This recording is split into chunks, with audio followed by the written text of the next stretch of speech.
Nous avons commencé le séminaire sur les clés du royaume des cieux parce qu'il était important pour nous en tant qu'enfants de Dieu de recevoir les clés qui nous donnent accès au royaume des cieux.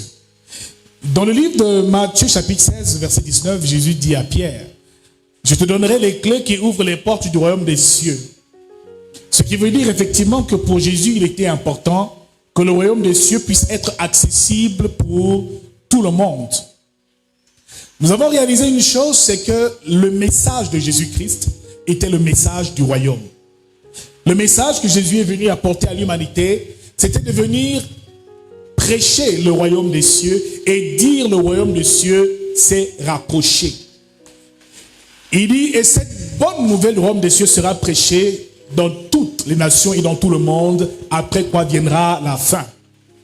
Nous avons donc compris que le message central que Jésus-Christ est venu transmettre aux apôtres, aux disciples et aux hommes, c'était le message du royaume des cieux, car il leur a dit, n'allez pas vers les Samaritains, mais vers les brebis perdues de la maison d'Israël, et dites-leur, le royaume des cieux s'est approché. Dis avec moi, le royaume des cieux s'est approché. Il va plus loin en disant encore dans sa parole, nous sommes dans Matthieu chapitre 6, à partir même du verset 33, quand il demande de ne pas s'inquiéter sur les choses du lendemain, il dit cherchez premièrement le royaume de Dieu et sa justice, et le reste sera donné par-dessus. Donc en réalité, le royaume des cieux est la priorité de tout enfant de Dieu. Alléluia.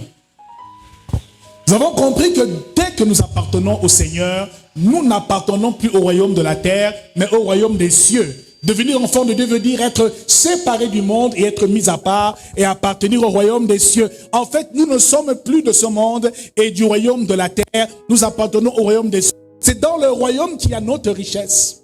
C'est dans le royaume qu'il y a notre santé. C'est dans le royaume qu'il y a tout ce dont nous avons besoin pour vivre une vie heureuse. Faisons donc de nous des ambassadeurs sur terre. Des ambassadeurs de Christ sur terre. Jésus voulait effectivement que les hommes réalisent que le royaume de Dieu n'est plus le lieu où Dieu exerce sa souveraineté, mais que Dieu est descendu du ciel et des cieux et est venu s'établir en l'homme. Ce qui veut dire qu'il a fait de l'homme le siège du royaume. Dieu s'est établi en chacun de nous. Alléluia. Alors le royaume des cieux est en nous. C'est une dimension intérieure qu'il va falloir visiter et comprendre et expérimenter. Ce qui veut dire que la bénédiction n'est plus au ciel, la bénédiction est en toi. Dès que tu deviens enfant de Dieu, tu deviens fils et fille du royaume de Dieu. Alors ce royaume intérieur, il va falloir avoir les clés pour y accéder. Ce qui veut dire qu'à chaque fois que tu as besoin de quelque chose, il faut que tu comprennes que le royaume des cieux, c'est une autre mentalité, une autre façon de voir les choses. Jésus est venu sans cesse enseigner sur le royaume des cieux. Et durant son séjour sur terre, il n'a pas cessé de rappeler aux hommes ce que c'était que le royaume des cieux. Et il disait, le royaume des cieux est semblable à 10 vierges qui vont à la rencontre de l'époux. Le royaume des cieux est semblable à cet homme qui a semé du blé et l'ennemi est venu s'aimer de l'ivraie à côté. En réalité, Jésus ne parlait que du royaume. Tout chrétien doit comprendre le mystère du royaume, mais encore plus avoir les clés qui donnent accès à ce royaume-là, car ce royaume-là, bien aimé dans le Seigneur, il n'est pas à la portée de tous, et beaucoup malheureusement périssent et souffrent à cause de l'ignorance. Le peuple de Dieu est détruit. Dis avec moi, le royaume des cieux est en toi. Il faut donc activer toutes ces bénédictions et toutes ces richesses que nous avons en nous. Et il dit, nous sommes bénis de toutes sortes de bénédictions spirituelles dans les lieux célestes en Christ. Ce qui veut dire que lorsque Dieu bénit ses enfants, il est béni spirituellement. Ce qui veut dire que notre bénédiction est dans le royaume, dans le règne de l'esprit. Alors, les clés te permettent de faire descendre toutes ces choses afin que ces choses soient matérielles et physiques. Et c'est pourquoi les chrétiens souffrent énormément. La difficulté, c'est de faire partir toutes ces bénédictions du plan spirituel au plan matériel. Comment donc vivre la richesse du royaume? La Bible nous dit que notre Dieu, c'est à lui qu'appartient l'or et l'argent. Mais où est l'argent dans la vie des chrétiens? C'est compliqué. Amen. L'argent se trouve dans le royaume. Alors active ce royaume en toi et découvre les clés qui te donnent accès à tout ce dont tu as besoin pour vivre une vie heureuse et épanouie. Alléluia. Alors prêcher la guérison, la santé, les miracles, c'est bien. Mais il a dit premièrement, c'est du royaume dont il est question. Le royaume, c'est une nouvelle culture, un nouveau système de pensée qu'il va falloir intégrer, mais aussi un ensemble de clés et de mystères qu'il va falloir mettre en pratique et comprendre et découvrir pour pouvoir jouir de tout ce dont nous avons besoin sur terre. Ta citoyenneté n'est pas terrestre, elle est céleste. Alléluia. Tes richesses ne sont pas sur terre, elles sont dans le royaume des cieux, ce royaume qui est à présent établi en toi. Dis avec moi, le royaume des cieux est en moi. Alors chercher les choses du monde avec la logique du monde devient compliqué pour nous chrétiens, parce que dès que nous devenons enfants de Dieu, il y a une séparation avec le monde. Ne fais pas les choses comme les païens, mais cherche prioritairement le royaume des cieux. Nous avons dit que la première clé qui ouvre le royaume des cieux, c'était la parole. Car au commencement était la parole était avec Dieu, la parole était Dieu, et toutes choses ont été faites par elle, et rien de ce qui a été fait n'a été fait sans elle. Jean chapitre verset 1 nous le dit. Nous ne pouvons pas revenir exactement sur l'explicité de la parole, quand nous avons pendant plusieurs jours parlé de long en large des mystères de la parole. Nous avons par la suite compris que la deuxième clé que nous sommes en train de voir en ce moment, c'est la clé de la foi. Seigneur, comprendre comment la foi fonctionne te permettra effectivement d'activer le royaume des cieux qui est en toi et d'entrer en possession de ton héritage au nom de Jésus-Christ. La foi est quelque chose qu'il faut comprendre. La foi est donc une clé spirituelle. Amen. Une clé qui nous donne à présent accès au royaume des cieux. Nous avons commencé, déjà depuis vendredi dernier, un message fort important et intéressant sur la foi. Et nous avons pris pour modèle et exemple, comme père de la foi, Abraham, qui est le père de la foi. Et la Bible nous fait comprendre que Abraham a été appelé par Dieu. Et dans Genèse, au chapitre 12, Dieu l'a fait partir de son pays en Mésopotamie, en pays du temps Chaldée, pour qu'il aille à Canaan. La Bible déclare que Dieu a demandé à Abraham de renoncer à tout et de quitter sa maison, sa patrie, sa nation pour aller vers un pays qu'il allait effectivement donner en héritage à lui et à sa postérité. Mais il lui fait une promesse: je rendrai ton nom grand et ta postérité sera aussi nombreuse que les étoiles du ciel et que la poussière de la terre. Ce qui veut dire que Abraham a été appelé par Dieu et cet appel était lié à une promesse que l'Éternel avait faite. Mon frère, Abraham s'est levé sans réfléchir et il est parti. Et nous nous sommes rendus compte que tout au long du ministère d'Abraham, Dieu n'a pas cessé de le tester et de mettre sa foi à l'épreuve. Jusqu'à ce qu'au chapitre 22, il demande à Abraham d'aller à Morija et sur la montagne d'immoler son fils Isaac, le fils de la promesse. Alléluia. Bien-aimé dans le Seigneur, si tu as quelque chose de très précieux, la chose qui compte le plus pour toi au monde et que Dieu te demandait de le sacrifier, est-ce que pour toi ce serait facile? Amen. Il a donc pris son fils Isaac et l'a emmené à la montagne. La Bible déclare que il a dit à sa femme de l'attendre, Sarah de l'attendre, et qu'il allait aller à la montagne adorer l'Éternel. Pourtant ici, Abraham savait ce que Dieu désirait. Dieu voulait son unique fils. Abraham n'a pas réfléchi, il a obéi à la voix de Dieu. La Bible nous fait comprendre qu'au pied de la montagne, il a demandé à ses serviteurs de l'attendre ici et de laisser qu'il aille adorer l'Éternel en haut de la montagne avec son fils. Mon frère, nous avons compris que l'une des premières choses importantes et l'une des premières leçons à retenir en ce qui concerne la foi, c'est que la foi est une affaire personnelle. Alléluia. Elle est spécifique à chaque individu et dès l'instant où nous devenons enfants de Dieu, la foi ne nous est pas donnée de la même manière. Nous recevons tous une portion de la foi de Dieu. Ce qui veut dire que la foi de Sarah se limitait à la maison. Car elle ne pouvait supporter l'idée que son fils aille être donné en sacrifice sur la montagne. La foi de Sarah se limitait à la maison. Donc il y a des niveaux et des niveaux de foi. Ma foi n'est pas la tienne, ainsi chacun reçoit sa portion de foi. La foi des serviteurs se limitait où? Au bas de la mort.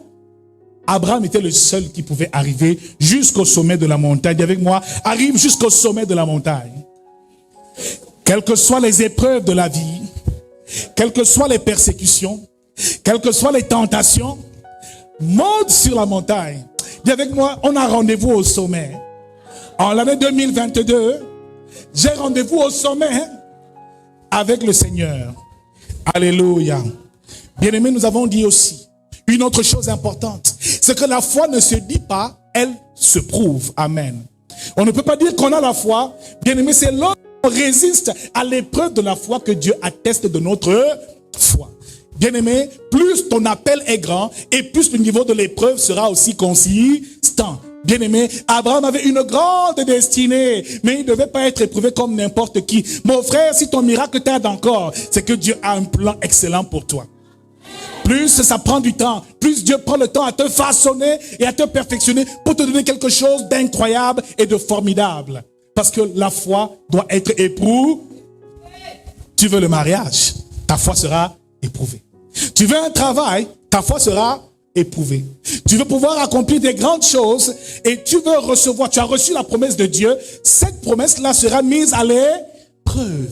Jacques chapitre 1, à partir même de son verset 1 jusqu'au verset 3 nous dit, il dit que l'épreuve de la foi produise la patience.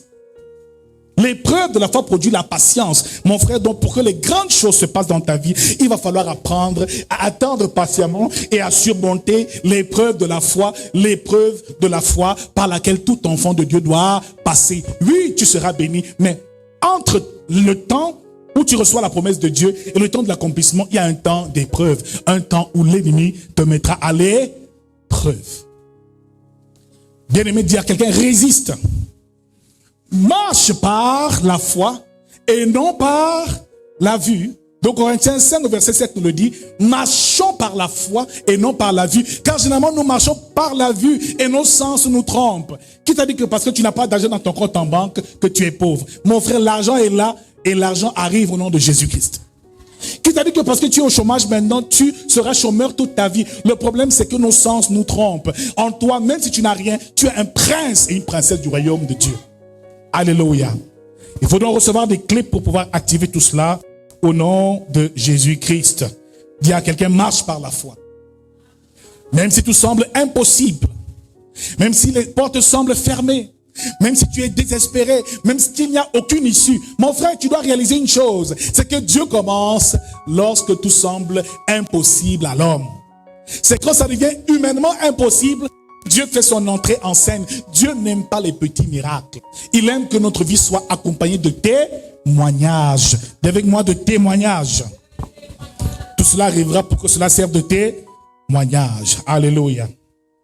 Bien-aimé dans le Seigneur, Abraham a donc obéi et il a été béni par l'Éternel parce qu'au moment où Dieu s'est approché de son fils pour l'immoler, l'ange de l'Éternel a parlé et à ce moment-là, il y avait un bélier sur un arbre qui avait été pris par les cornes et Dieu lui dit non, n'immole pas ton fils, ne tue pas ton fils, ne fais pas de mal à l'enfant, voici la bête que je te donne.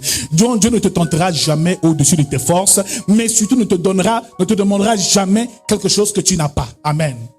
Dans la foi, Dieu te demandera toujours ce que tu as. Bien-aimé dans le Seigneur, quel que soit le niveau de ton épreuve, tu es capable de résister à cette épreuve et de braver l'épreuve avant d'être élevé et glorifié au nom de Jésus-Christ. Le texte tiré de Marc, chapitre 5, à partir du verset 25, nous parle d'une histoire que beaucoup de chrétiens connaissent. Le texte qui suit est l'histoire de l'aveugle Bartimée de Marc, chapitre 10, au verset 46. Et le texte d'après, c'est Luc, chapitre 7, au verset 2, l'histoire du centenier romain. La Bible nous fait comprendre ici que cette femme était atteinte d'une perte de sang, et ce depuis 12 ans. Bien-aimé dans le Seigneur, dis avec moi, 12 ans, c'est long. Imagine-toi être malade pendant 12 années. Imagine-toi souffrir pendant 12 années. Mon frère, ma soeur, cette femme était malade et pendant 12 ans, elle endurait les pires souffrances. Quand une femme est habitée par la perte de sang, selon la communauté juive à cette époque-là et selon la Torah, la loi, elle est déclarée comme étant impure. Elle ne peut donc s'approcher de personne car une femme qui a ses menstrues ne peut même pas dormir sur le lit conjugal. Elle est impure durant toute la période de ses menstrues et de la perte de sang. Cette femme perdait donc du sang et cela durait depuis 12 ans. Elle était désespérée. Elle avait besoin que le Seigneur fasse quelque chose. Et laisse-moi te dire une chose, c'est que le Dieu que nous servons est un Dieu des cas compliqués. Je ne sais pas quelle situation tu traverses, mais notre Dieu est un Dieu des cas compliqués. Des situations compliquées.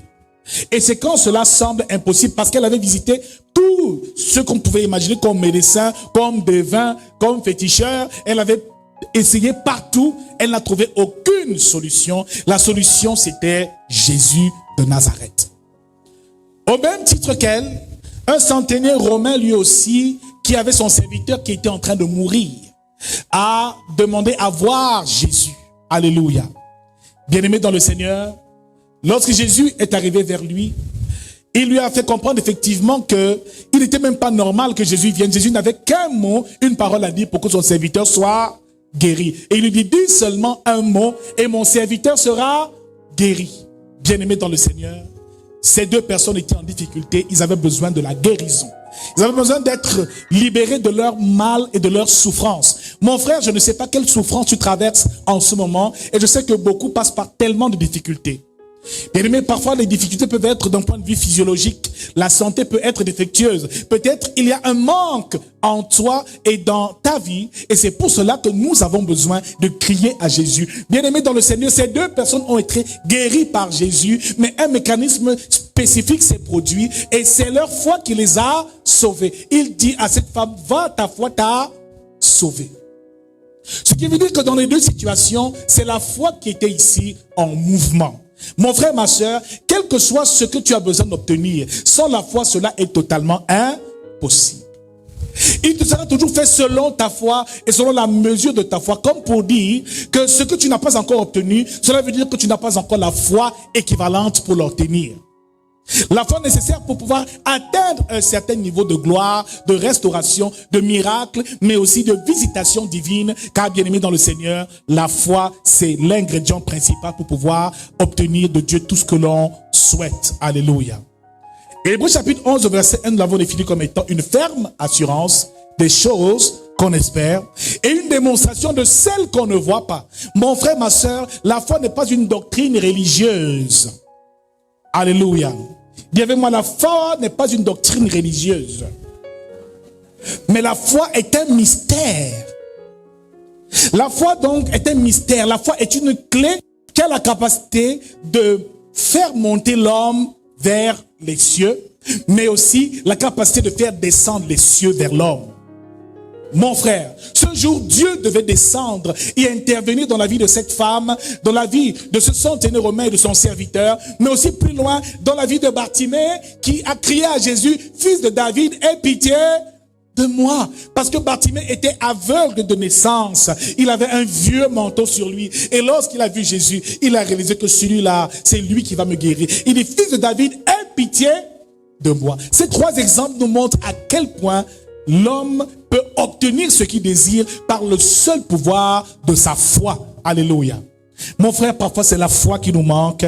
Et laisse-moi te dire aujourd'hui que tu dois réaliser que la foi est ce dont tu as besoin pour pouvoir vivre une vie victorieuse. La foi même dans la vie de consécration, car en réalité tout est une question de foi.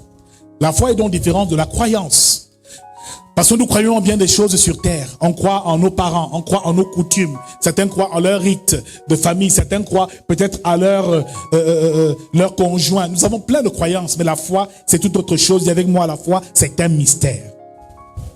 Et même qu'elle commence au moment où Dieu semble silencieux et quand les situations semblent très compliquées, c'est à ce moment-là que la foi parvient à atteindre son maximum et son summum. Bien-aimé dans le Seigneur, il y a aussi donc une différence entre la foi de Dieu et la foi en Dieu. C'est deux choses différentes. Avoir foi en Dieu ou la foi en Dieu veut dire croire en Dieu, veut dire mettre sa confiance en Dieu, veut dire être rassuré de son existence et des capacités de Dieu. Celui qui a donc foi en Dieu sait que rien n'est impossible à Dieu. Dis avec moi, aie la foi en Dieu. La foi en Dieu te permettra d'arriver dans son royaume, car tout ce que nous obtenons de Dieu, c'est par la foi. Il dit, c'est en croyant de la bouche et en confessant du cœur qu'on parvient au salut, mon frère. Il faut croire en Dieu et en Jésus-Christ pour pouvoir être sauvé. La foi en Dieu te permet d'arriver au ciel et d'atteindre le royaume des cieux. Alléluia. Tu es sauvé par la foi en Dieu. Mais la foi de Dieu est différente de la foi en Dieu, parce que la foi de Dieu ici est effectivement une foi qui te permet de manifester l'autorité de Dieu. La foi de Dieu te fait non descendre le royaume et fait descendre le royaume vers toi. La foi en Dieu te fait aller et monter vers le royaume, mais la foi de Dieu fait descendre le royaume vers toi et l'active dans ta vie. Mon frère, c'est par la foi de Dieu que Jésus a réveillé Lazare. Il a dit, Lazare, lève-toi et sors. Alléluia. Alors manifester la foi de Dieu est une foi qui ne doute pas, est une foi qui ne s'émet d'aucune, qui n'est envahie d'aucun sentiment de crainte. Car celui qui a la foi n'a pas de crainte. Il dit, bien-aimé dans le Seigneur, que la crainte est l'ennemi de la foi. C'est la foi de Dieu qui a permis que David renverse le géant Goliath. Alléluia. Donc dit, aie la foi en Dieu. Mais plus la foi de Dieu. Alléluia. La foi de Dieu qui nous fait comprendre que tout est possible à celui qui croit. Amen. La foi en Dieu, rien n'est impossible à Dieu. Et la foi de Dieu, tout est possible à celui qui croit. Avec la foi de Dieu, tu peux déplacer une montagne, accomplir toutes sortes de miracles, de signes et de prodiges sur terre, mon frère. Et donc la foi de Dieu pour pouvoir entrer en possession de ton héritage et actionner le ciel en ta faveur. La foi de Dieu a la capacité de conduire la main de Dieu et de faire que la main de Dieu s'étende sur ta vie et dans tous les domaines de ta vie qui sont encore envahis et remplis par les ténèbres, mon frère. Bien-aimé dans le Seigneur, cette femme s'est approchée. Elle a su que Jésus était la solution à son problème. Mais laisse-moi te dire que l'ennemi combattra ta foi. Luc chapitre 18 au verset 8, lorsque le Fils de l'homme reviendra, trouvera-t-il encore la foi sur terre? Car la chose que l'ennemi combat le plus, c'est notre foi. Mon frère, quand il persécute ton foyer, en fait, quand il persécute ton foyer, ton travail, tes ressources, ce n'est pas à ton argent qu'il en veut, mais c'est à ta foi. Et Hébreux chapitre 11, verset 6 dit, sans la foi, nul ne peut être agréable à Dieu. Donc, bien-aimé, sans la foi, tu ne peux pas être agréable à Dieu et tu ne peux pas dégager un parfum de bonne odeur. Bien-aimé dans le Seigneur, l'ennemi combat la foi des enfants de Dieu et combat la foi des chrétiens. Il veut que tu te décourages. Il veut que tu renonces à Dieu. Un peu comme la femme de Job a dit, tu demeures intègre envers Dieu. Donne-toi la mort et réunis-le en face. Maudis Dieu et donne-toi la mort. Maudis Dieu et meurs. C'est ce que la femme de Job a répondu à Job. Mon frère, mais quelles que soient les circonstances, garde la foi au nom de Jésus-Christ. Maintiens cette foi ferme, car elle est la ferme assurance des choses qu'on espère. Sois ferme dans ta foi et ne te décourage jamais au nom de Jésus-Christ. L'ennemi aime que le chrétien rétrograde. À un moment, tu venais à l'église et tu étais rempli du zèle. Tu servais Dieu. À un moment, tu rétrogrades et tu retournes dans le monde à tes promissures. Alléluia. Ce qu'il veut, par-dessus tout, c'est que nous quittions le chemin de la foi et que tu ne cesses de croire en Dieu. C'est à la foi des hommes que l'ennemi s'attaque principalement et prioritairement. Amen. Tant que ta foi reste intègre, intacte, tu es indestructible au nom de Jésus-Christ. Tu es indestructible au nom de Jésus-Christ. Alors, bien aimé, il y a donc la grande foi et la petite foi. La Bible nous fait comprendre ici dans le texte que nous devions lire de Luc chapitre 7 verset 2, qu'après que ce centenaire romain dise à Jésus, dis seulement une parole, dis un mot, et mon serviteur sera guéri. Jésus a dit qu'il n'a pas trouvé en Israël un homme qui ait une aussi grande foi. Ce qui veut dire que la foi peut être grande, comme elle peut être petite. Alléluia. Et lorsqu'il marchait sur les eaux, Pierre lui dit, Rabbi, si c'est toi, emmène-moi à toi et permette que je marche sur l'eau avec toi. À un moment où Pierre a commencé à réaliser ce qui se passait et s'est mis à douter dans son cœur, il a commencé à couler. Il a dit, homme de peu de foi. Alors il dit, si votre foi est aussi petite qu'un grain de sénévé ou alors qu'un grain de moutarde, tu peux dire à cette montagne, ôte-toi de là et jette-toi dans la mer. Mon frère, ma sœur, la foi n'a pas besoin d'être grande pour accomplir les miracles. Une petite foi suffit et une petite foi suffit pour que Pierre puisse marcher sur les eaux. Mon frère, une petite foi suffit pour que tu quittes ta condition et que tu entres à un niveau supérieur au nom de Jésus-Christ. Mon frère, il faut seulement réaliser comment cela se passe et quels sont les mécanismes qui permettent à la foi de pouvoir accomplir les miracles et te faire entrer en possession du royaume et l'activer en toi au nom de Jésus-Christ. Alors, pour que la foi puisse effectivement accomplir le miracle et puisse déclencher la puissance du royaume des cieux, vers toi, il faut obéir à un certain nombre de préalables et de principes et il faut respecter un certain nombre d'étapes qu'il faut scrupuleusement respecter. Bien-aimé dans le Seigneur, la foi est quelque chose de très important et dès l'instant où tu comprends comment elle fonctionne et comment elle marche, mon frère, tu n'iras que de gloire en gloire et de succès en succès. L'aveugle Bartimée a été guéri par Jésus. Le serviteur du centenaire romain a été guéri par Jésus. Et la femme à la perte de sang a été guérie par Jésus. Ils ont tous les trois un point en commun. Jésus les a guéris. Alléluia. Jésus les a guéris un jour de leur vie. Alors la première chose qu'il va falloir intégrer pour que cette clé puisse activer le royaume en ta faveur, c'est numéro 1, te rassurer que que ce que tu demandes est dans le plan de Dieu et dans la volonté de Dieu. Première chose. Parce que, bien-aimé dans le Seigneur, tu peux prier toute la vie, mais il y a un jour que Dieu a prévu pour ta délivrance.